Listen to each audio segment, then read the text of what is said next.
J'ai construit mon projet d'autonomie depuis 4-5 ans, je suis dessus à 100%. Avant ces 4-5 ans, j'ai passé beaucoup de temps à me poser des questions, à préparer le projet, et du coup, l'idée de cette conférence, c'est de voir un peu tout mon cheminement, et à travers mon cheminement, vous montrer les erreurs que j'ai faites, que vous pourrez peut-être éviter de faire si vous avez les mêmes projets, et puis aussi toutes les questions à se poser qui sont pour moi en fait essentielles dans un projet. On peut pas juste copier le projet de quelqu'un d'autre en disant moi je vais faire une base autonome durable et puis ça va être pareil et puis ça ira bien. Donc voilà où j'en suis à peu près aujourd'hui en 2022. Donc c'est ma petite maison que j'ai auto-construite. J'ai des systèmes de récupération d'eau, j'ai des ruches, un coin potager, un coin céréales, des arbres fruitiers, une mare. Et donc quand j'ai acheté ce terrain, il était complètement nu, c'était un prêt. Donc déjà pour redéfinir rapidement ce que c'est une base autonome durable selon moi en tout cas, c'est un lieu de vie qui permet d'assurer ses besoins essentiels et à long terme. Alors ce qui est important dans le côté besoins essentiels et pourquoi j'ai pas dit besoins vitaux par exemple, c'est parce que pour moi, il y a quand même un certain niveau de confort qu'on attend, en tout cas moi, d'un endroit autonome. Parce que on peut survivre en buvant de l'eau d'une mare par exemple, mais à long terme ça pose des problèmes et c'est pas très agréable au niveau du goût par exemple. Pareil pour la nourriture, on peut se nourrir que de patates pendant des mois et on va arriver à survivre, mais c'est pas très agréable et c'est pas très plaisant. Donc pour moi, une base autonome durable, il y a quand même un côté confort et justement parce que c'est à long terme, ça doit durer. Il faut quand même que ça soit agréable un minimum et parce que c'est à long terme aussi, ça veut dire qu'on peut pas faire des stocks, on peut pas se dire j'ai besoin de d'être en autonomie pendant 1 an, 2 ans, donc je stocke des boîtes de conserve, je stocke des litres et des litres d'eau potable. Donc il faut arriver sur son terrain à produire et à répondre à ses propres besoins. Au niveau des besoins, justement, il y en a plusieurs. Il y a donc l'abri, évidemment, il y a l'eau, la nourriture, et il y a l'énergie. Et donc l'énergie, j'ai mis d'une autre couleur, et je vais vous expliquer un peu après pourquoi. Mais en tout cas, il y a ces besoins-là qu'on va vouloir répondre dans une base autonome durable. Alors pourquoi faire une base autonome durable? Tout le monde a des bonnes raisons de vouloir faire une base autonome durable. Et moi, à force de parler avec des gens, discutant avec des gens qui regardent ma chaîne YouTube, en allant voir des gens qui ont des projets d'autonomie ou qui se posent des questions sur cette autonomie, j'ai remarqué qu'il y avait 2 grands types de raisons, 2 grandes familles, on va dire, de raisons de faire une base autonome durable. C'est ce que j'appelle les raisons systémiques, c'est-à-dire qu'ils vont être indépendants de notre volonté, on va pas pouvoir agir dessus. Par exemple, s'il y a un effondrement économique, moi personnellement, je peux pas y faire grand-chose par rapport à ça. C'est pas moi qui décide de comment fonctionne le système monétaire mondial. Et après, il y a plein de raisons. Je pense que vous en avez sûrement bien plus que j'ai mis dans ma liste. Toutes ces choses-là systémiques, on peut pas agir dessus. Par contre, à l'inverse, il y a les raisons individuelles de vouloir faire une base autonome durable. Et là, c'est vraiment soit personnel, c'est des choix assez profonds. Par exemple, moi, j'ai envie de consommer mieux au niveau de la nourriture. J'ai envie d'avoir de la nourriture qui soit de qualité, qui a pas parcouru des milliers de kilomètres avant d'arriver dans mon assiette. Il y a aussi, pour moi, c'est beaucoup une question d'apprentissage. En fait, je trouve ça assez aberrant que pendant 20 ans, en fait, j'ai mangé des aliments sans savoir comment ils poussaient, sans savoir à quoi ressemblait le pied de tomate, par exemple, être incapable de reconnaître un pied de tomate tant qu'il n'y avait pas des tomates dessus. Et donc, moi, ce qui me pousse à être autonome aussi, c'est justement à mieux comprendre toutes les choses, tout ce que ça implique de manger de la nourriture, d'avoir de l'eau potable, d'avoir de l'énergie. Après, il y a plein d'autres raisons. Moi, par exemple, aussi, il y a un côté liberté. J'ai envie de, j'ai pas envie d'avoir une vie où je passe toute la semaine à travailler en attendant le week-end impatiemment, et le week-end, j'attends les 5 semaines de vacances. C'est pas la vie dont j'avais envie. Et donc, je préférais passer, par exemple, du temps dans le potager, du temps dans le jardin. Et donc ça, c'est pareil. Les causes individuelles, en fait, il y a plein de raisons différentes. Il y a des gens qui vont être sensibles à l'écologie, il y en a d'autres qui vont pas être du tout sensibles à l'écologie. C'est pas très grave, mais par contre, ce qui est important quand on fait un projet, c'est de savoir pourquoi on le fait et pas juste de se dire « Waouh, j'ai vu des gens faire ce projet-là, ça a l'air cool d'être en autonomie parce que ça fait des économies, etc. » Et en fait, ces gens que vous voyez, ils ont pas les mêmes raisons que vous, ils ont pas les mêmes inquiétudes sur l'avenir, ils ont pas les mêmes valeurs que vous, forcément. Et donc, ce qui fait que quand on fait un projet comme ça, tous les projets sont uniques et tous les projets vont correspondre à soi personnellement. Et ça, c'est super important parce que tout au long de la conception du projet, tout au long de la réalisation, quand on va se poser des questions et devoir faire des choix, ça peut être bien de retourner à ce pourquoi est-ce que je fais une base autonome durable personnellement. Alors moi, j'ai commencé à m'intéresser à tout ce qui était écologie, à lire les rapports du GIEC par exemple, à lire par exemple le livre de Pablo Servigne, Comment tout peut s'effondrer, et j'ai commencé à comprendre que le monde dans lequel on vit est peut-être pas aussi certain qu'on le croit. Et au quotidien, on a l'impression que demain sera forcément pareil, mais c'est pas forcément le cas. Et en parallèle, j'ai commencé aussi à m'intéresser à l'écologie et à avoir de plus en plus d'envie, par exemple, juste de passer du temps dehors dans la nature. Donc à la fin de mes études, j'ai toutes ces questions en tête et donc j'ai cette envie d'aller vers un lieu de vie à moi le plus possible en autonomie. Sauf qu'à la fin de mes études, j'ai un emprunt remboursé parce que j'ai fait un emprunt pour faire mes études. On me propose un CDI, mais ça m'intéresse pas parce que, comme je vous disais avant, dans mes valeurs, j'ai pas envie d'être esclave d'un système où je suis le salarié et où un patron me dit ce que je dois faire. Et donc, je décide de créer mon entreprise pour essayer de vivre. Sauf que du coup, j'ai une entreprise qui est toute jeune. J'ai 20 000 euros d'emprunt étudiant à rembourser et mon envie, c'est d'avoir une ferme, de la retaper, d'être autonome. Donc, c'est extrêmement ambitieux et je sais pas trop comment faire. Ce que je me demande, c'est dans quel ordre est-ce qu'il faut que je fasse les choses, par où je peux commencer et qu'est-ce que je peux faire à mon niveau, sachant que j'ai pas d'argent, sachant que je suis en appartement dans une ville. Et ce que je trouve intéressant là, c'est de prendre cette question par rapport à la règle des 3 secondes que je pense vous connaissez peut-être si vous êtes au salon de la survie, qui dit qu'on peut pas survivre plus de 3 secondes sans alimentation, plus de 3 minutes sans oxygène, plus de 3 heures sans protection, donc ça veut dire sans abri en fait. Voilà, si on a trop froid, on meurt assez rapidement. On peut pas vivre 3 jours sans eau, 3 semaines sans manger et 3 mois sans contact humain. Et donc ça permet en fait de voir une première façon d'aborder les choses et de voir qu'est-ce qu'on va faire en priorité, parce que c'est impossible de tout faire en premier. Et on voit que dans cet ordre-là, peut-être que le prioritaire c'est d'avoir un abri, parce que c'est ce qui va le plus rapidement faire défaut si on n'en a pas. Et après, l'eau, la nourriture. Et donc pourquoi est-ce que j'ai mis l'énergie d'une autre couleur au début? C'est parce que pour moi l'énergie, c'est pas un besoin qu'on a en soi. En tant qu'être humain, on n'a pas besoin d'être rechargé aux 220 volts tous les soirs pour être en forme le lendemain matin, même si ça pourrait être pratique des fois.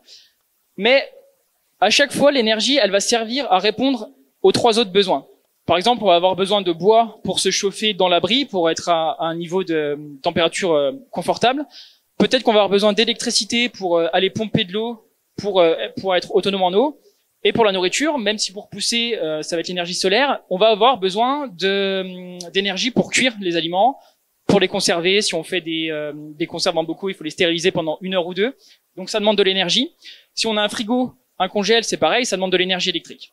Donc l'énergie, je trouve que c'est intéressant de la considérer un peu différemment que les autres besoins, parce que en soi, c'est pas un besoin d'énergie, on a besoin de l'énergie pour faire quelque chose. On a en soi pas besoin d'énergie comme ça. Et une autre façon de voir dans quel ordre est-ce qu'on commence les choses, par où on commence quand on n'a rien, c'est de regarder combien ça coûte. Moi, ça, c'est les chiffres à peu près que j'avais quand j'étais dans mon appartement à la fin de mes études. Donc, je payais 500 euros pour un appartement, ce qui est le plus cher en fait dans les besoins que j'avais. Par contre, l'eau, c'était que 30 euros, parce que voilà, je suis plutôt économe en eau pour mon côté écologique. Et du coup, c'était peut-être pas la priorité au niveau de ce que je pouvais faire. Si je devenais autonome en eau, ça m'économisait 30 euros par mois. Par contre, si je devenais autonome au niveau d'un abri, je pouvais économiser 500 euros par mois, ce qui est énorme. Au niveau de la nourriture, j'étais à 200 euros, et au niveau de l'énergie, j'étais à 70 euros. Et donc, aborder la question de dans quel ordre on fait les choses dans sa base autonome durable, ça peut être intéressant de prendre en compte cette histoire d'économie qu'on va faire. Et donc, voici ma première petite base autonome durable. À l'époque, avec ma copine, en fait, on se pose la question de... Ce qui nous fait le plus peur, c'est qu'on a notre entreprise et on sait pas, en fait, si nos clients ils seront encore là demain, après-demain. Et on se dit que 500 euros pour payer un loyer, c'est beaucoup, et que si on est 2-3 mois en galère, peut-être qu'on pourra plus payer le loyer, qu'on va se retrouver dehors, et ça nous faisait un petit peu peur. Et on s'est dit qu'on allait s'aménager un petit camion. Alors déjà, c'est super chouette pour partir en vacances et en week-end au bord de l'eau, moi j'adore.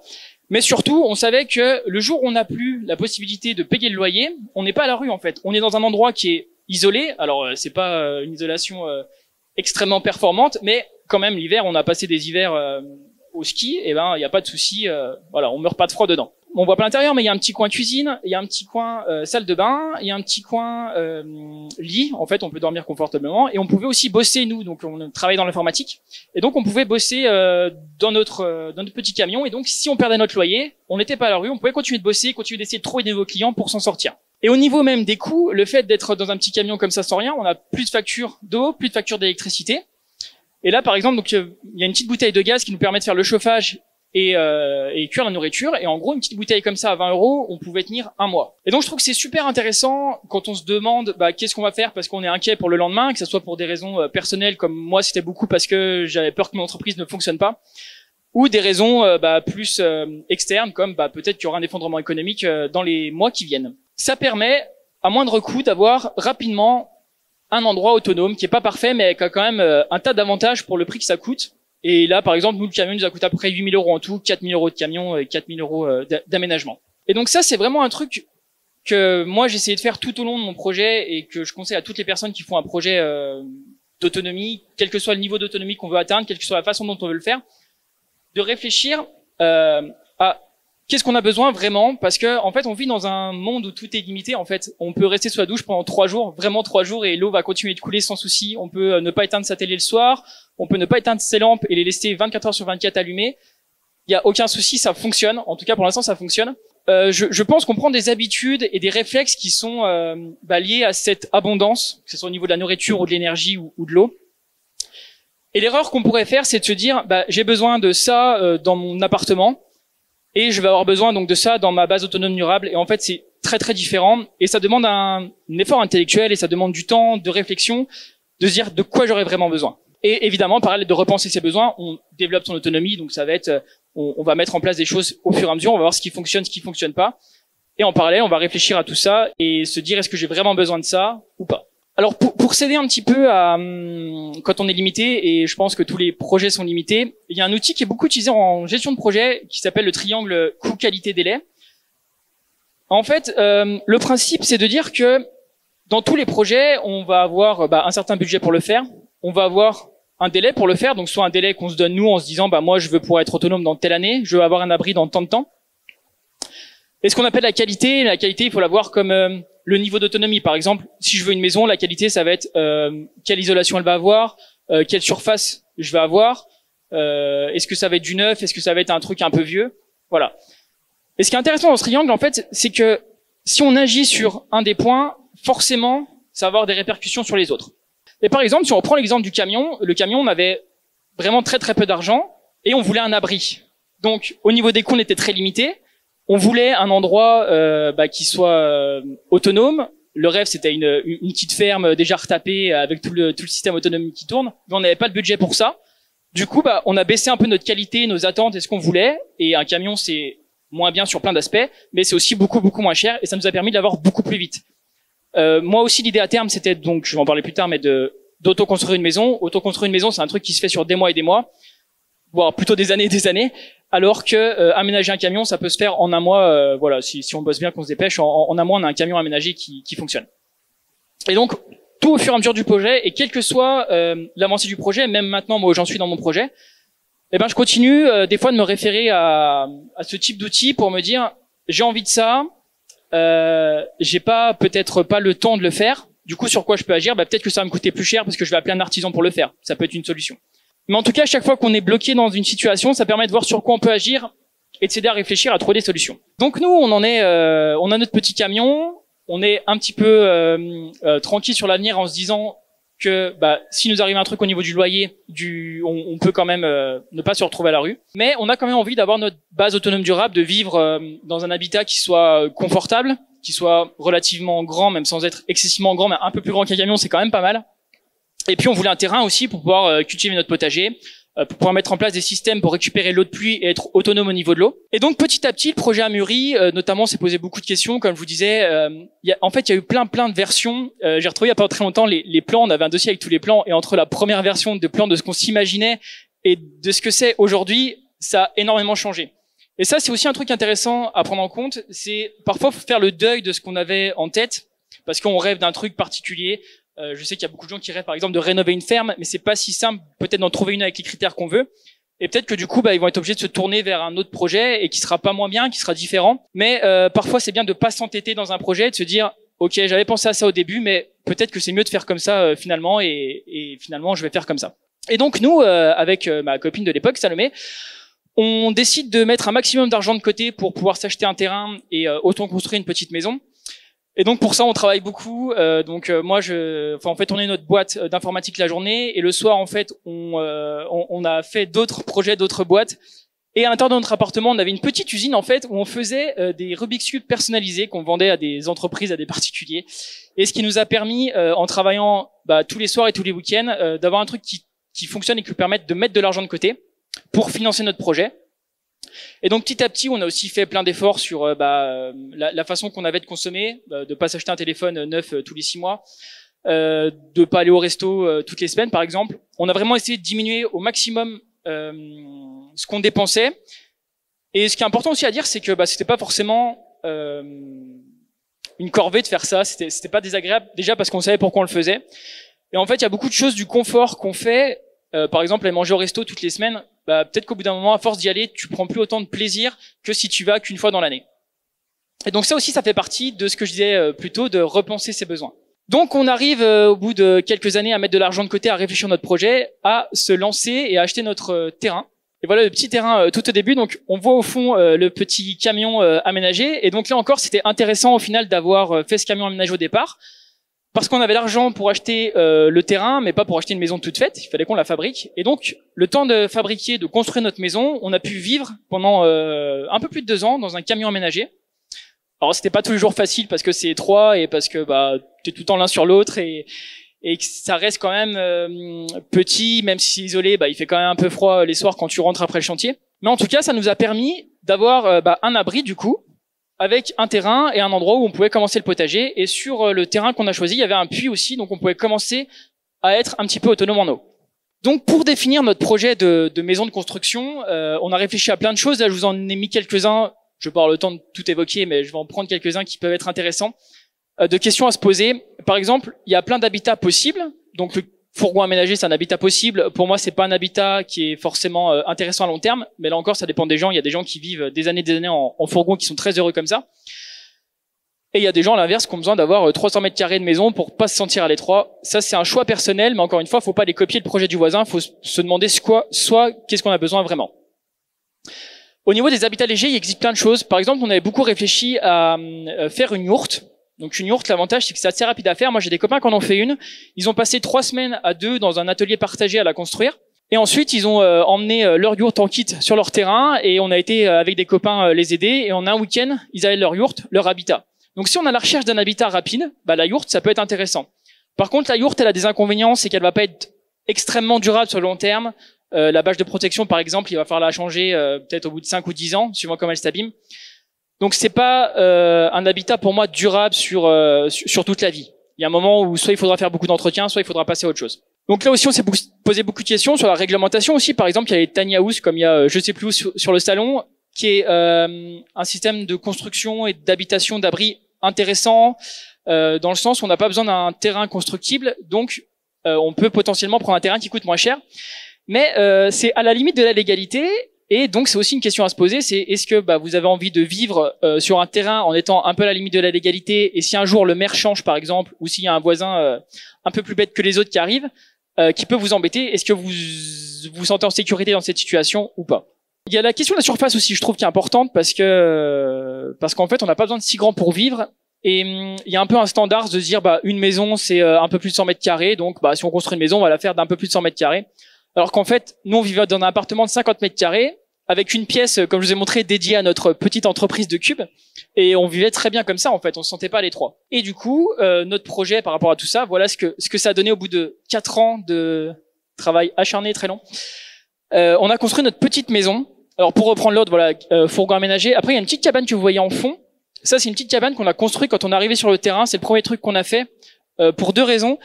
Déjà parce que on venait de l'informatique, on n'avait jamais vraiment construit de trucs, donc ça pouvait être bien de commencer par une cabane avant de passer par la construction de toute une maison. Et l'autre truc qu'on s'est dit, c'est que si jamais on a un accident avec le camion, par exemple, si on peut plus vivre dans le camion, on pourra aller vivre dans la petite cabane le temps de finir la maison. Donc là aussi, c'était pour des questions de sécurité. Et donc on a décidé de construire une maison passive, donc on s'est dit qu'on allait mettre tout l'argent qu'on avait pour faire du mieux qu'on pouvait dans la maison. Donc c'est-à-dire que sur l'isolation, on a essayé de faire le maximum possible. Au niveau des différents choix techniques, on a essayé de choisir au maximum des matériaux écologiques, même si c'est pas toujours possible de le faire. Et donc on est arrivé à avoir une maison qui peut être considérée comme passive. Moi, les deux derniers hivers pour me chauffer tout l'hiver, j'ai eu besoin de 500 kWh d'énergie, ce qui est vraiment pas grand chose. En électricité, ça représente 20 € par mois sur 3 mois à peu près. Pour ceux qui se chauffent au bois, ça représente à peu près 4 brouettes de bois, je crois. Donc c'est vraiment rien du tout. Et ça, c'est aussi une question à se poser. On a mis 4 ans à faire la maison, ce qui est très long. Elle nous a coûté relativement cher, 50 000 € en tout. On aurait pu faire des systèmes de construction moins chers en mettant moins d'isolants, par exemple. On aurait pu aller plus vite sur certaines étapes. Mais en fait, pour moi, c'est un calcul qui est intéressant à faire parce qu'aujourd'hui, si j'ai besoin d'aller faire du bois pour me chauffer l'hiver, j'ai besoin de faire 4 brouettes de bois. Alors que si j'avais rénové par exemple une ferme en pierre et que j'avais mis le minimum d'isolation parce que je voulais pas y passer trop de temps et pas te remettre d'argent, bah, j'aurais peut-être besoin de faire 5 ou 10 terres de bois, ce qui me prendrait beaucoup plus de temps tous les ans. Il y a beaucoup de réflexions sur comment faire une maison passive. Par exemple, là vous voyez toutes les ouvertures quasiment à part une petite fenêtre, elles sont au sud et ça permet que l'hiver, dès qu'il y a un petit rayon de soleil, ma maison elle chauffe et donc je suis à 21 degrés sans chauffer des fois pendant 5 jours tant qu'il n'y a pas de nuages. Et c'est vraiment un niveau de confort qui est exceptionnel, surtout quand on a vécu 2 ans dans un camion avant. Mais c'est déjà du confort, donc c'est du bien-être. Je pense que c'est important quand on veut vivre sur le long terme. Et en plus, ça permet de faire des économies aussi en besoin en énergie, et donc ça permet après de dimensionner différemment tous ces systèmes pour être autonomes en énergie. On a décidé de faire petit parce qu'on n'avait pas besoin de plus grand sur le moment, on n'avait pas de projet d'enfants, mais on s'est dit si jamais un jour on veut des enfants, si jamais un jour on se sent à l'étroit, on pourra toujours agrandir, mais au moins on aura notre base qui est là et qui est faite. Et donc, on peut vivre tranquillement dedans. Et après, on a des projets, par exemple, pour faire un atelier, pour faire une cave, pour stocker, plein de projets qui viennent. Mais au moins, on a l'habitat central et durable et qui est conçu pour durer toute notre vie, même s'il y aura évidemment l'entretien à faire. Mais au niveau des matériaux, des choix de construction, c'est un truc qui peut durer, je pense mourir avant ma maison. Donc ça, c'était pour un peu l'autonomie au niveau de l'abri, je dirais. Et au niveau de l'eau, là aussi, il y a une réflexion de, qu'est-ce que j'ai vraiment besoin? Alors, il y a plein de choses, mais il y a un truc assez important, assez évident, mais qu'on se rend peut-être pas compte aussi quand on a l'habitude de vivre dans un appartement, dans une maison, où il y a en fait un seul robinet qui arrive de la ville, avec de l'eau qui est potable, qu'on peut boire, mais qu'on va se servir pour boire et cuisiner, pour se doucher, ou aussi s'en servir peut-être pour arroser le potager, et pour les toilettes aussi. Et en fait, c'est complètement aberrant si on transpose ce système-là à un habitat autonome et durable, de récupérer par exemple l'eau de pluie ou d'aller pomper de l'eau dans un puits, de toute la potabiliser et finalement d'aller la balancer dans le jardin, ça n'a aucun sens. Donc il y a une question à se poser sur quel niveau de potabilité je fais pour chaque besoin. Est-ce que j'en regroupe certains, parce que c'est pareil, si tu te dis le linge, j'ai peut-être pas besoin du même niveau d'eau potable que la douche, ça te fait 2 systèmes en plus, c'est peut-être pas pertinent non plus, donc il y a plein de questions à se poser. Par exemple, les toilettes sèches aussi, ça change complètement. Si tu te dis que toi, t'as pas envie de faire ce que t'as à faire dans des toilettes sèches et que tu veux vraiment utiliser de l'eau, tu peux récupérer de l'eau de pluie, mais tu vas avoir peut-être besoin de beaucoup plus de cuves d'eau de stockage pour répondre à ce besoin-là. Et encore une fois, c'est vachement personnel. Je dis pas qu'il faut forcément avoir des toilettes sèches ou ne pas en avoir, mais il faut juste se poser la question et adapter son projet à ce qu'on veut. Donc, moi, qu'est-ce que j'ai fait pour devenir autonome? Déjà, dès qu'on arrivait, comme je vous disais, il y avait un puits sur le terrain. Et nous, quand on arrivait, on a commencé à planter des arbres et on a pu, dès les premiers jours où on a eu le terrain, arroser nos arbres avec l'eau du puits. Et donc, au final, on a pu être autonome en partie, en une petite partie, mais c'est quand même le début de l'autonomie de pouvoir arroser nos arbres. Et ensuite, on a fait le choix de se connecter au réseau de la ville, ce qui peut paraître complètement aberrant quand on veut devenir autonome et qu'on a un projet d'autonomie, d'essayer d'aller le plus en autonomie possible. Mais en fait, il y a plusieurs raisons à ça qui me paraissent, selon mon point de vue, assez intéressantes. C'est que premièrement, nous, on n'y connaissait rien, on avait une maison à construire. Donc c'était déjà ambitieux. À côté de ça, donc on avait nos entreprises à faire tourner avec des clients. Et en plus de ça, on s'est dit qu'on allait faire une chaîne YouTube et partager toutes les étapes de la construction sur Internet, ce qui prend un temps absolument fou. Et donc on n'avait pas le temps en plus de se mettre une contrainte en plus, de devoir assurer nos besoins en eau pour le chantier pendant ces 2, 3, 4 années de chantier. C'était trop compliqué. Et puis on arrive, il n'y a pas grand-chose à part le puits, on n'a pas de toiture pour récupérer de l'eau de pluie, on n'a pas d'endroit pour stocker, c'est extrêmement compliqué. Donc on fait le choix de se connecter au réseau de la ville. Il y a d'autres avantages. L'autre avantage, c'est que moi maintenant je vis dans la maison, je suis encore pour l'instant connecté à l'eau de la ville parce que j'ai pas encore mis en place tout ce que je voulais pour l'autonomie. Mais ça me permet d'estimer exactement mes besoins plutôt que de faire des prévisions quand je suis dans mon petit appartement en centre-ville et quand j'ai un potager et que je vis à la campagne, c'est différent sur les besoins. Ça va être aussi différent, et ça c'est super intéressant, sur à quel moment on a besoin de l'eau. On se pose pas la question quand on a un abonnement, parce que qu'on consomme l'eau en janvier, en décembre ou en plein mois de juillet, le prix de l'eau est le même, si je dis pas de bêtises, mais en tout cas ça fait pas une grosse différence. Alors que sur un projet d'autonomie, on va avoir besoin d'eau surtout pour le potager quand il fait chaud, et c'est là aussi où il pleut pas.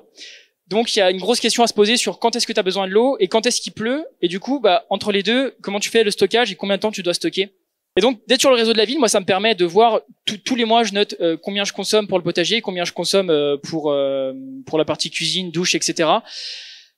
Et j'essaye de voir, j'ai aussi une petite station météo qui me permet de voir la pluviométrie exacte sur mon terrain, et j'essaie de croiser toutes ces données-là dans le but de plus tard me faire une cuve de récupération d'eau de pluie qui soit vraiment dimensionnée par rapport à ma région, par rapport à mon terrain et par rapport à mes besoins. Dès que la toiture de la maison a été construite, ce qu'on a fait, c'est que on a commencé à mettre des cuves d'eau et donc on a pu encore être un peu plus en autonomie sur l'arrosage du potager en utilisant le puits. Donc dans un premier temps, on allait au seau dans un arrosoir pour arroser. Après, on avait les cuves d'eau en plus et après, on a installé une petite pompe de puits pour nous faciliter la vie pour l'arrosage du potager. Et donc le prochain projet pour moi l'autonomie, c'est de faire une cuve enterrée et d'avoir un système qui me potabilise l'eau à différents niveaux. Voilà, une partie vraiment pour la cuisine pour boire et une partie pour ce qui est la douche, le linge, etc. Alors il y a une erreur que j'ai peut-être fait sur l'eau. Enfin, il y en a plusieurs d'erreurs que j'ai fait, mais je vais vous parler de celle-là. Quand on arrivait sur le terrain, on avait le puits, on s'est dit on pourrait se trouver un filtre à gravité comme ça, et donc on pourrait être autonome au niveau de l'eau potable. Sauf que on vivait dans le camion et on avait nos affaires dans le camion, ce qui laisse peu beaucoup de place. Et en plus de ça, on stockait aussi nos affaires de chantier dans le camion, vu qu'il y avait rien sur le terrain. Donc on avait sous le lit la scie circulaire, on avait les perceuses, on avait les vis. Donc on s'est dit, on n'a pas la place de mettre en plus un filtre à eau pour l'instant. Donc on l'a pas pris, on s'est dit on va attendre d'avoir la maison et de l'installer quand on aura un peu plus de place.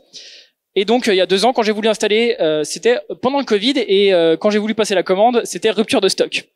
Et donc déjà, l'erreur peut-être, c'est d'avoir, sur un truc essentiel parce que ça permet d'avoir de l'eau potable et donc de pas tomber malade.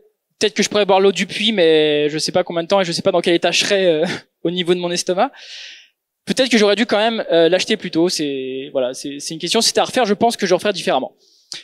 Et il y a une autre erreur qui est liée un peu à ça, c'est que il y a une grosse partie de réflexion et depuis le début de la conférence, je vous dis qu'il faut beaucoup repenser ses besoins et se documenter et réfléchir à ce qu'on veut.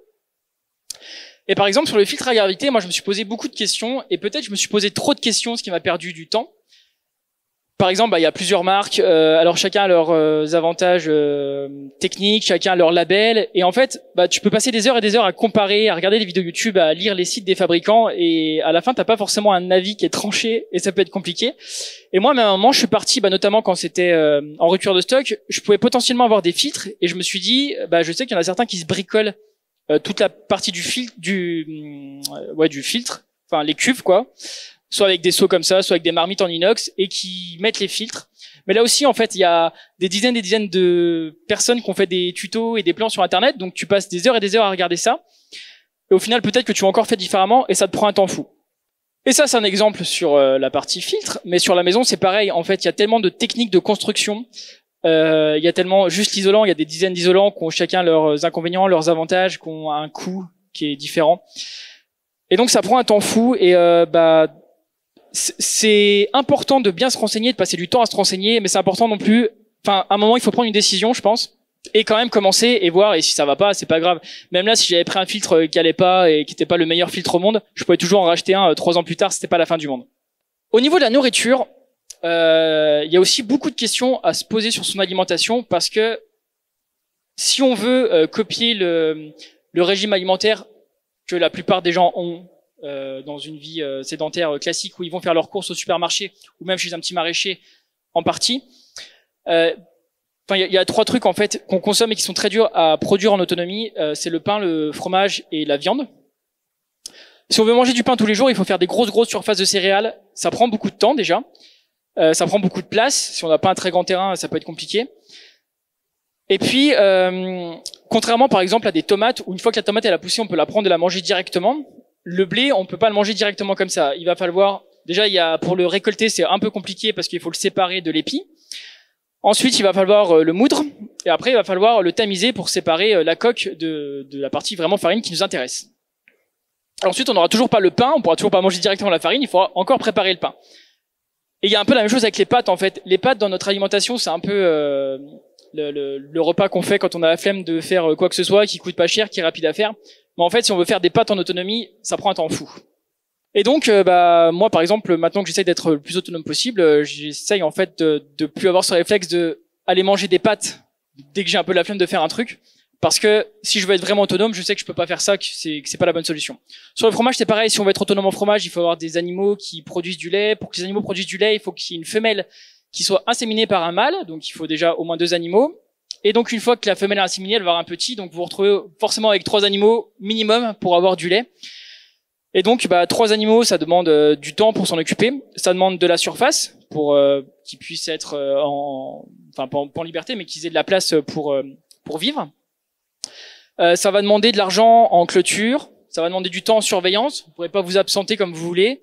Ça va demander des connaissances vétérinaires aussi, de savoir reconnaître quand l'animal va mal, qu'est-ce qu'il faut faire, qu'est-ce que je peux lui apporter pour le soigner. Donc c'est beaucoup de contraintes. Et donc c'est un peu la même chose pour la partie la question de est-ce qu'on mange plus ou moins végétarien. Par exemple, quand on va vouloir avoir des animaux pour les manger, il va falloir les nourrir et peut-être qu'en partie je vais être obligé de cultiver des céréales sur des grandes surfaces pour pouvoir nourrir mes animaux, pour ensuite avoir de la viande. Et moi, ma réflexion que j'ai, c'est que c'est peut-être plus pertinent de directement manger les céréales plutôt que de les filer à un animal. Il va forcément y avoir des pertes et donc au niveau temps, c'est quand même extrêmement intéressant. Après, je dis pas qu'il faut être forcément ne plus manger de pain, ne plus manger de fromage et être 100% végétarien.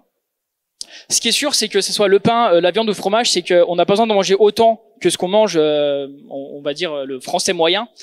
On peut largement réduire et largement retrouver, par exemple, des protéines. On peut retrouver dans plein d'autres choses qui poussent des légumes et qui sont super bons. Mais après, par contre, il y a aussi une question. Là, on revient à qu'est-ce qu'on veut personnellement. Il y a peut-être des gens qui ont envie de manger leur bout de fromage à chaque fin de repas. Il y a des gens qui ont envie de manger leur morceau de viande à chaque repas. Sinon, ils vont pas bien. Et donc, pourquoi pas, hein, chacun fait ce qu'il veut, mais il faut le prendre en compte dans le projet. Le projet sera pas du tout le même si on est sur une alimentation, on va dire avec peu de céréales et peu de produits qui proviennent des animaux, donc soit produits laitiers, soit de la viande. Il y a un autre truc qui est intéressant, par exemple, c'est sur le miel et le sucre. En autonomie, c'est extrêmement compliqué de faire du sucre. Pour faire du sucre, c'est soit il faut planter de la betterave sucrière, mais ça pousse pas chez nous. En tout cas, pas pour l'instant. Peut-être que le changement climatique changera ce point-là. Mais en tout cas, pour l'instant, c'est pas possible de faire de la canne à sucre. Donc, il faut planter des betteraves sucrières. Et après, il y a tout un procédé pour transformer la betterave sucrière en sucre cristal et celui qu'on achète dans les magasins. Et donc, le sucre cristal dans les magasins, même du bio, je pense qu'il est à moins d'1 euro le kilo, ce qui est vraiment extrêmement peu cher. Et le miel en magasin, ça va plus être 10 euros le kilo. Bon, après, j'ai pas les chiffres exacts en tête, mais c'est un ordre de grandeur. Le miel, c'est extrêmement cher. Alors qu'en autonomie, c'est différent. C'est extrêmement complexe de faire soi-même du sucre. Ça demande des outils, ça demande du temps. Et je connais encore personne qui a expérimenté ça à petite échelle. Par contre, faire du miel, ça fait des années et des années. Vous avez sûrement des grands-pères ou des oncles qui faisaient du miel chez eux. C'est assez accessible. Moi, je fais aussi de l'apiculture. Et en fait, avec une ruche, on peut facilement espérer 10 kilos de miel, on va dire en moyenne d'années. Après, il y a des mauvaises années, il y a des bonnes années. Mais l'avantage du miel, c'est qu'elle conserve des années. Donc, il suffit de mettre de côté les bonnes années. Et donc, on peut avoir une abondance de miel, alors que c'est extrêmement compliqué d'avoir du sucre. Et à l'inverse, dans notre société classique, quand on va dans le magasin, c'est plus facile d'avoir du sucre que du miel. Donc là aussi, il y a plein de questions à se poser sur son alimentation. Et ce qui peut être intéressant, c'est de, en fait, changer mes habitudes très tôt. Dès qu'on était en 2014, là, quand je commençais, j'étais à la fin de mes études et je commençais à lire plein de trucs et à me poser des questions. Très vite, je me suis aperçu que ça allait être compliqué de manger de la viande deux fois par jour en autonomie, que ça allait être compliqué de faire tous les fromages que j'aime bien, même si on peut toujours faire du fromage. Si tu veux avoir du fromage de chèvre, du fromage de brebis, du fromage de vache, enfin plein de choses, c'est extrêmement compliqué, même impossible. Donc en fait, j'ai commencé petit à petit à changer mes habitudes, et je pense que c'est important aussi de changer ses habitudes petit à petit, surtout alimentaires. Parce que si du jour au lendemain vous arrêtez le pain, le fromage et la viande, il y a moyen que vous fassiez une dépression. Mais petit à petit, on peut commencer à réduire. S'il y a pas de pain, c'est pas grave. En fait, aujourd'hui je mange tant pain et puis ça va très bien. Et petit à petit, on diminue. On cherche aussi des recettes. On teste des recettes. Il y a plein de recettes après qui sont mauvaises et qui sont pas bonnes. Et on sait qu'on les fera jamais. Mais de temps en temps, il y a des bonnes recettes qui sont qu'avec des légumes, qui sont sans crème. Et petit à petit, on change ses habitudes. Donc moi, j'ai commencé ça très tôt. J'ai toujours pas fini, il y a toujours des trucs que je consomme que je peux pas produire en autonomie, mais j'essaye vraiment de diminuer au maximum. Ensuite, quand on est arrivé sur le terrain, on a planté des fruitiers. C'est important de le faire très tôt, et ça, bon, je pense que tout le monde le sait. Mais il y a un truc qui est à prendre en compte, c'est que quand on arrive sur un terrain, même si on a plein d'idées sur comment ça va se passer, qu'est-ce qu'on va faire sur le terrain, on va quand même peut-être changer les plans au fur et à mesure. Et du coup, il y a des arbres qu'on a plantés au départ, nous, qui nous embêtent pour d'autres projets. Et donc peut-être que ces arbres, on va devoir les couper ou essayer de les déplacer, mais sans être sûr qu'ils reprennent dans les endroits où ça déplace. Mais voilà, il faut pas non plus se dire, ouais, je plante plein d'arbres parce que je sais que ma maison elle va être pile là, je sais que ma petite cabane de jardin elle va être là, mon potager va être pile là. En fait, on peut pas savoir la taille du potager. Moi, j'ai changé 3 ou 4 fois la taille et la façon dont je le faisais, la surface que ça occupait. Donc voilà, planter des arbres fruitiers, c'est bien si on a grand terrain, de les mettre loin dans un endroit où on est sûr que ça nous posera pas de problème. J'ai aussi fait l'apiculture et en fait, assez tôt, limite avant de commencer d'avoir un potager qui produisait un petit peu de légumes, parce que j'ai eu une autre opportunité. Il y avait un apiculteur, un copain à ma mère qui arrêtait, et donc il m'a dit bah je peux te filer de matériel. Et donc moi j'étais en plein dans la construction de la maison, c'était pas vraiment le moment où j'avais envie de me lancer dans l'apiculture, mais je me suis dit qu'il fallait saisir l'opportunité. Et encore une fois, bah, dans un projet autonomie, il va y avoir des moments où on a des opportunités comme ça, on va avoir l'occasion de récupérer une cuve d'eau par exemple, on va avoir l'occasion de récupérer des ruches, une colonie d'abeilles. Bah, je pense que c'est important de les saisir parce que peut-être que ça se représentera pas. Mais ça remet en cause, alors pas tout le projet, mais ça remet en cause l'ordre dans lequel on fait les choses. Et par exemple, bah, sur une cuve d'eau, si par exemple quelqu'un me fait un don, un voisin d'une cuve d'eau et que c'est pas tout à fait ce que j'avais prévu, bah peut-être que moi, du coup, j'avais prévu de la construire moi-même, je vais pas la construire moi-même, mais je vais adapter par rapport à ça et ça va me permettre de faire des économies, ça va me permettre de gagner du temps. Donc il y a des mauvaises surprises dans un projet d'autonomie, il y en a plein, mais il y a aussi des bonnes à certains moments, il faut savoir les saisir et prendre le temps de les saisir. Ensuite, donc j'ai fait un potager. Mais j'ai commencé petit parce que donc moi j'étais en appartement, j'avais jamais vraiment fait de potager. Chez mes grands-parents j'en faisais un petit peu, mais bon j'y allais une semaine, alors je voyais la tomate à un stade et c'est tout en fait, où je plantais la graine et je voyais pas ce que ça donnait après. Donc petit à petit j'ai commencé de semer des trucs, de voir comment ça poussait, ce que ça donnait. Et là j'en suis arrivé au bout de 4-5 ans à avoir un potager qui fait à peu près 100 mètres carrés et qui me permet d'avoir assez de production pour faire des conserves. Là c'est les conserves que j'ai eues à l'automne dernier, il y a une centaine de bocaux. Et ça m'a permis de passer une bonne partie de l'hiver. Et donc là, je sens que sur la partie autonomie en légumes, ça commence à être pas mal et d'être vraiment intéressant. Il me reste encore, j'ai fait des tests sur des zones en céréales. Pour l'instant, voilà, c'est des tests. J'arrive à faire un petit peu de farine, j'arrive à faire un petit peu d'huile d'huile de tournesol. Mais voilà, c'est pas des quantités où je peux me dire ça fait vraiment une différence dans mon alimentation et dans mes apports nutritifs. Mais petit à petit, ça vient. Donc, mon but, c'est cette année, je fais 100 mètres carrés de blé aussi, et je vais faire une grosse zone d'huile. Non, ça pousse pas comme ça. De tournesol pour essayer de faire de l'huile après. Et les poules aussi, c'est un autre sujet. J'ai pas encore de poules, et il y a beaucoup de gens qui me disent quand ils voient le projet, ouais, pourquoi t'as pas mis des poules? C'est le premier truc que t'aurais pu mettre. Des poules, ça te mange les déchets, c'est vachement bien.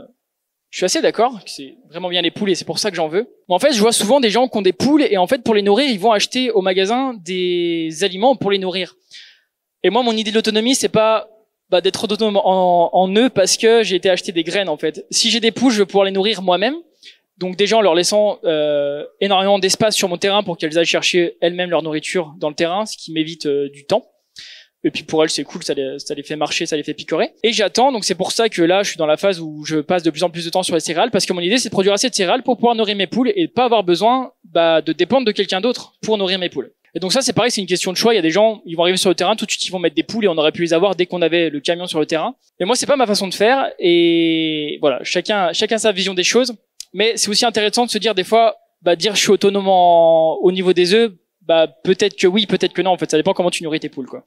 Et donc il faut faire attention aussi quand vous voyez des projets de gens qui sont autonomes, ils vont dire moi j'arrive à produire tant d'œufs et vous allez vous dire c'est cool, mais en fait comment est-ce qu'ils les obtiennent? Et c'est la même chose pour tout. Ou quand on dit par exemple je suis autonome à 50%, c'est sur quoi? Est-ce que c'est à 50% de légumes, 50% de céréales, 50% en viande? Ou est-ce que c'est juste sur la partie légumes et tout le reste il n'y a pas encore l'autonomie? Ça change énormément de choses. Et donc une des autres choses que je suis en train d'essayer de développer, c'est de consommer des plantes sauvages. Il y a plein d'avantages, notamment parce que les plantes sauvages, ça pousse tout seul. Et des fois, quand on galère pour faire pousser des tomates, on se dit que c'est quand même cool d'aller manger des trucs qui poussent tout seul, qu'il n'y a pas besoin d'arroser, il n'y a pas besoin de désherber. Ça peut être relativement abondant, ça dépend des régions, ça dépend ce qu'on cherche à manger, si on recherche en priorité le goût, si on recherche en priorité les qualités nutritives. Mais en tout cas, c'est une source extrêmement intéressante d'apport, et notamment au niveau des nutriments, c'est souvent extrêmement plus riche que ce qu'on pousse, même déjà ce qu'on achète en magasin, il y a pas photo, mais même de ce qu'on fait pousser, parce que même en fait ce qu'on va faire pousser dans notre jardin, souvent c'est des sélections qui ont été faites pour avoir un joli fruit, pour avoir un fruit qui a une belle couleur. Par exemple les carottes, pendant longtemps on les a sélectionnées pour qu'elles soient super orange. Voilà, ça avait peut-être pas trop d'intérêt, on aurait peut-être dû sélectionner des carottes qui avaient vraiment beaucoup de qualité nutritive. Mais voilà. Un autre truc intéressant sur le temps, et là on peut faire le parallèle avec le triangle coût-qualité-délai que je vous disais au départ. Moi j'adore les fraises, donc j'ai envie d'avoir beaucoup de fraisiers sur mon terrain et j'ai la place d'en mettre beaucoup. Et donc il y a deux solutions en fait quand on veut beaucoup de fraises. Soit on va au magasin de fraisiers et on achète 250 pieds de fraises, et du coup on a 250 pieds de fraisiers et rapidement on va avoir beaucoup de fraises. Soit on peut, comme j'ai fait assez tôt quand on est sur le terrain, au bout d'un an ou deux, j'ai acheté une barquette de fraisiers, je les ai plantés à différents endroits, Et en fait, le fraisier, naturellement, il va faire des petits, ce qu'on appelle des stolons, et donc il va faire des petits bébés, et il va grossir. Et après, ça fait des grosses touffes. Enfin, en tout cas, moi, c'est ce que ça fait chez moi. Ça fait des grosses touffes, et on peut les diviser, juste récupérer une ou deux feuilles avec un petit bout de racine. Ensuite, on les replante dans d'autres zones, et ça fait ce que vous voyez là. Là, il n'y a pas 250 fraisiers. Là, c'est qu'une de mes zones. Je sais pas, il y en a peut-être 70 ici. J'ai 3 zones comme ça, et j'ai plein de fraisiers à mes pieds d'arbre, et ils viennent tous de cette barquette que j'ai achetée il y a 5 ans. Et donc, j'ai acheté allez, on va dire c'est 1 euro le fraisier. J'ai payé 6 euros, ce qui est pas grand-chose. Et si je voulais aujourd'hui avoir 250 fraisiers en allant les acheter, ça me coûterait 250 euros, et c'est un facteur énorme. Et on voit à quel point là le fait de jouer dans le triangle sur la partie délai, ça nous fait économiser un coût énorme. Et à l'inverse, si on veut jouer sur la partie délai et très très vite avoir des fraisiers, c'est le coût qui explose. Et ça, c'est vrai pour beaucoup de choses. J'ai pris l'exemple des fraisiers, mais... Et donc, une de mes erreurs que j'ai faites, peut-être que vous le reconnaissez, lui, c'est Damien Descrases. Il a une chaîne YouTube qui s'appelle Permaculture, Agroécologie, etc. Donc moi, j'y connaissais rien en potager, donc je me suis renseigné en regardant notamment des vidéos YouTube, en lisant des livres. Et Damien m'a beaucoup inspiré parce que sa vision des choses, sa vision du potager, moi, je la trouve extrêmement inspirante. Et l'erreur que j'ai faite, c'est que j'ai voulu faire comme lui, sauf que ça a pas marché et j'ai eu beaucoup de difficultés. Et en fait, ça paraît évident a posteriori, mais sur le moment, moi, je m'en suis pas rendu compte. Mais lui, alors je crois qu'il était maraîcher pro pendant un temps. Ça fait plus de 10 ans en fait qu'il fait pousser des trucs. Et moi, j'avais jamais rien fait pousser de ma vie, et je voulais arriver à son niveau directement. Et en fait, c'est complètement insensé de faire ça. Et mes attentes étaient beaucoup trop grandes. Par exemple, je voulais être très peu arrosé. Je refusais d'arroser avec l'eau potable du réseau de la ville parce que je me disais, si mes cuves étaient pleines, étaient vides, je voulais pas utiliser de l'eau potable pour arroser. Donc, j'ai des années où il y a plein de trucs qui sont morts. Et sur le moral, c'est assez difficile quand pendant des mois on a semé les petites graines, on a pris soin pendant des mois et des mois, que ça commence à pousser, qu'on voit les fruits et qu'on n'arrose pas et que du coup ça meurt. Et je pense que, et c'est ce que je fais maintenant, je sais que c'est Damien ce qu'il fait, sa vision du potager, c'est là où je veux arriver moi plus tard. Donc avoir des associations de culture qui s'entraident, avoir une abondance, une diversité, pas utiliser de pesticides, d'engrais, etc., zéro pétrole.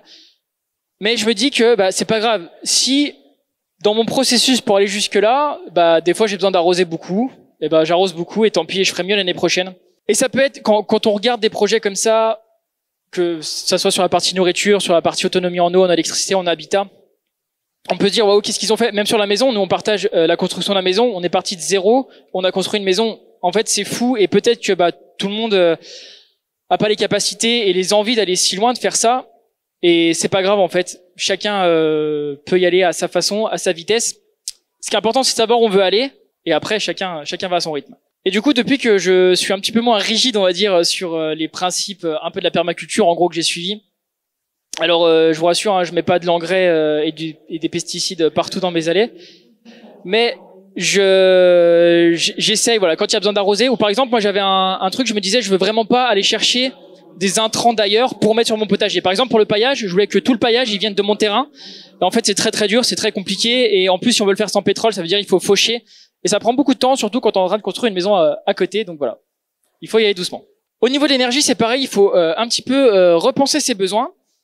Comme je vous disais au début, l'énergie, il faut toujours garder en tête que on n'a pas besoin d'énergie directement, on en a besoin pour faire quelque chose. Et donc, qu'est-ce qu'on veut faire et avec quelle énergie on le fait? Par exemple, pour cuisiner, on peut le faire à l'électricité sur des plaques de cuisson, on peut le faire à l'électricité au four, on peut le faire avec la cuisson solaire, on peut le faire au bois. Il y a plein de possibilités, il n'y en a pas une qui est forcément mieux que l'autre. Elles ont toutes leurs avantages et leurs inconvénients. Et ça encore, ça va dépendre de son projet, ça va dépendre de qu'est-ce qu'on imagine pour l'avenir au niveau du système et pour son avenir individuel. Je pense que c'est intéressant aussi de faire un mix énergétique, de pas se dire moi je mets tout en full électricité pour la cuisson, et puis je vais me mettre 50 batteries et puis 50 panneaux solaires et puis je serai autonome. Parce que si tu as un problème sur cette partie-là, cette façon de produire de l'énergie, t'as tout ton système qui marche plus.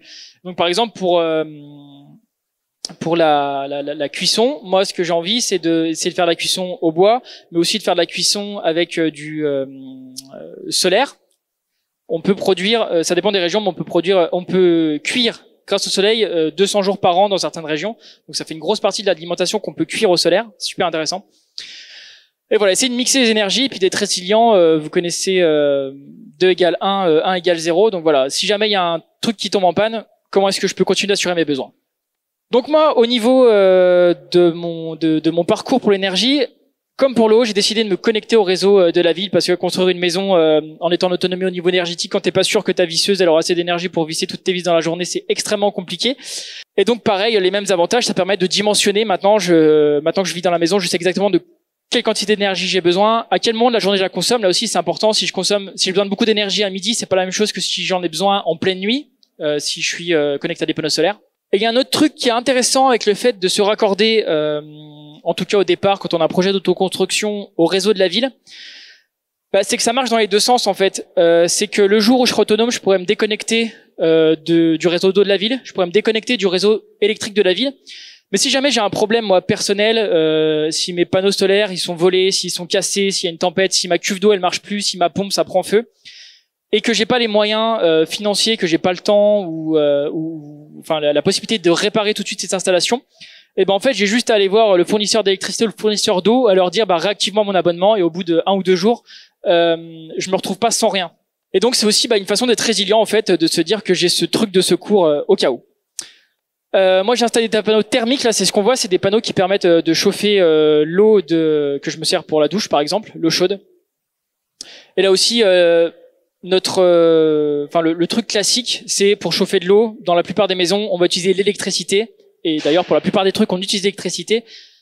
Mais en fait l'électricité c'est pas forcément une énergie qui est extrêmement intéressante, parce qu'il y a beaucoup de pertes de transformation, et par exemple des fois on fait tourner des centrales au gaz pour faire chauffer des turbines, enfin de l'eau qui font tourner des turbines, pour faire l'électricité, pour ensuite l'acheminer jusqu'à la maison pour chauffer de l'eau. Et en fait, c'est vachement plus pertinent de prendre directement ce gaz, par exemple, pour chauffer l'eau, il y a beaucoup moins de pertes. Je me suis dit, j'ai besoin d'eau chaude, comment est-ce que je peux chauffer cette eau chaude? Je peux évidemment la chauffer avec de l'électricité, mais aussi je peux la chauffer grâce au soleil. Et donc le principe des capteurs solaires comme ça, c'est qu'en fait, en gros, l'eau elle circule dans les panneaux, ça fait effet de serre, et donc ça chauffe l'eau.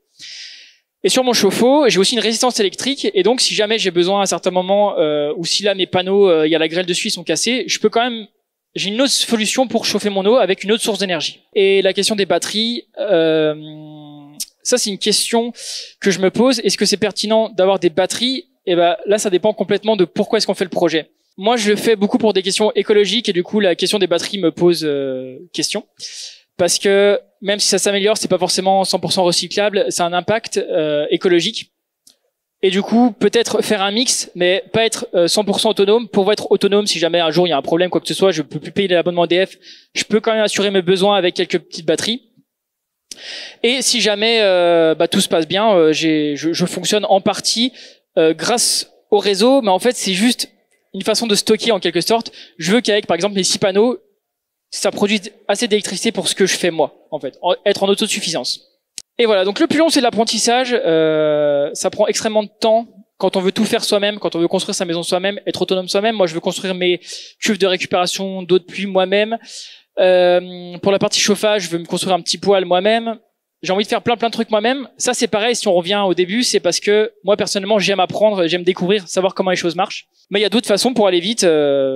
Une cuve, on peut acheter une cuve toute faite par exemple. On peut payer des artisans pour faire la connexion, ça ira beaucoup plus vite. Mais quoi qu'il en soit, on aura quand même besoin pour construire son projet, pour développer son autonomie, de se renseigner et de chercher de l'information. Et ça c'est un temps qui est pas négligé. Moi je pense que sur la maison c'est quasiment 50% du temps. Je passe autant de temps à les mains avec la perceuse à couper des trucs que du temps devant l'ordinateur ou dans les livres à faire des calculs, à comparer les différents matériaux. Et ça c'est dur de s'en rendre compte, et c'est dur de le savoir avant, c'est dur de le chiffrer pour l'estimer avant.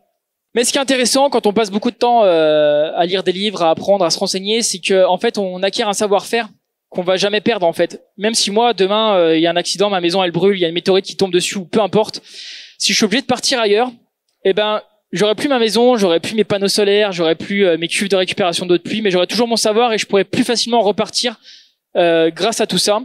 Et je pourrais me débrouiller aussi. Le fait de tout avoir fait moi-même dans ma maison, je sais comment fonctionne un réseau de plomberie, je sais comment fonctionne l'électricité, je sais comment on fait une structure, comment on fait en sorte qu'elle tienne, comment on la protège, ce qui tient pas, ce qui marche pas. Et donc ça, voilà, c'est aussi le plus durable. Donc pour moi, c'est extrêmement important, et c'est pas grave de passer du temps, beaucoup de temps sur l'apprentissage, parce que c'est un truc qui sert tout le temps, et moi je trouve en plus que c'est toujours intéressant de savoir des choses. J'espère que la conférence vous a intéressé. N'hésitez pas à me dire ce que vous en avez pensé en commentaire. Si vous ne connaissiez pas la chaîne avant, n'hésitez pas à aller voir mes vidéos. Voilà, je partage vraiment tout depuis 4-5 ans. Il y a plus de 200-250 vidéos, je crois. Il y a sûrement des trucs qui vont vous intéresser. On se retrouve bientôt pour une nouvelle vidéo un peu plus classique. Et moi, je vous dis à bientôt les pingouins!